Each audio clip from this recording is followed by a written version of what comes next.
नमस्कार, मैं हूं आपके साथ वैशाली और आप देख रहे हैं द एमपी लाइव न्यूज़।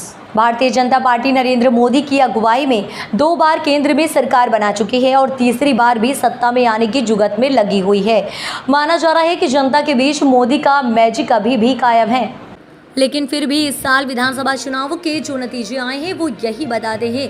इस साल बीजेपी के हाथ से कर्नाटक जैसा राज्य चला गया, जबकि दिसंबर 2022 में भारतीय जनता पार्टी हिमाचल प्रदेश में भी हार गई थी। इन दोनों ही जगहों पर अभी तक बीजेपी सत्ता में थी। इस साल हाथ से निकला कर्नाटक। इस साल हुए कर्नाटक विधानसभा चुनाव में भारतीय जनता पार्टी को बड़ा झटका लगा था। यहाँ कांग्रेस ने 224 में से 136 विधानसभा सीटों पर जीत हासिल की थी। भाजपा 104 से सिमटकर 65 पर आ गई थी। इसके अलावा पार्टी को अलग अलग राज्यों में कई उपचुनावों में भी हार का स्वाद चखना पड़ा है। भले कुछ राज्यों में बीजेपी को नुकसान हुआ हो, लेकिन फिर भी पीएम मोदी की लोकप्रियता जनता में अभी भी कायम है। उनकी इस सभा में बड़ी संख्या में लोगों की मोदी मोदी के नारे लगाते रहे। विपक्ष हो रहा एक पीएम मोदी और सहयोगी नेताओं के विरुद्ध। अब विपक्ष पूरा एक हो रहा है। कई विपक्षी नेता एक मंच पर आकर एक साथ भाजपा के खिलाफ खड़े हो रहे हैं। बीते दिनों राहुल गांधी ने कहा, देश में 2 विचारधाराओं की लड़ाई चल रही है, एक हमारी भारत जोड़ो की और एक तरफ भाजपा की भारत तोड़ो विचारधारा की। मध्य प्रदेश, राजस्थान, छत्तीसगढ़ के चुनाव महत्वपूर्ण। जहां भाजपा की सरकार मध्य प्रदेश में है, वहीं राजस्थान और छत्तीसगढ़ पर भी भाजपा की पूरी नज़र है। भाजपा हर हाल में तीनों राज्यों में अपनी ये सरकार लाना चाहती है।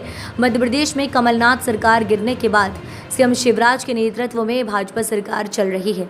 मध्य प्रदेश, छत्तीसगढ़ और राजस्थान में मोदी की लोकप्रियता से भाजपा को होगा फायदा।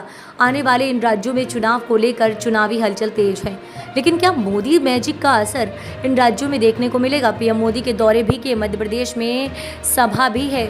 सभा मोदी को देखने के लिए लोगों में उत्साह नजर आ रहा है।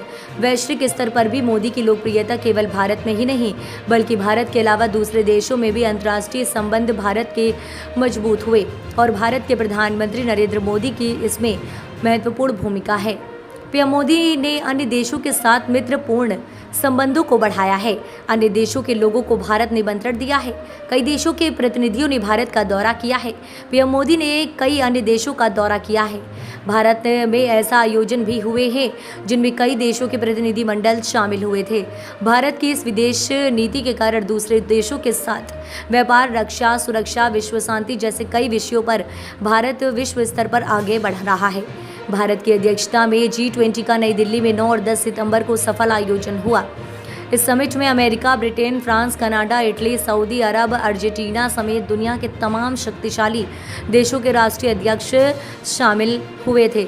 G20 में नई दिल्ली घोषणा पत्र पर भी आम सहमति बनी है। इससे भारत के लिए ऐतिहासिक क्षण बताया जा रहा है। G20 समिट के सफलता के लिए पीएम मोदी को दुनिया भर में बधाई मिल रही है। अगर देश की बात करें तो अब भारतीय जनता पार्टी की कुल 15 राज्यों में सरकार है। इस अंक में फिलहाल इतना ही। अगले अंक में फिर होगी मुलाकात। तब तक के लिए नमस्कार।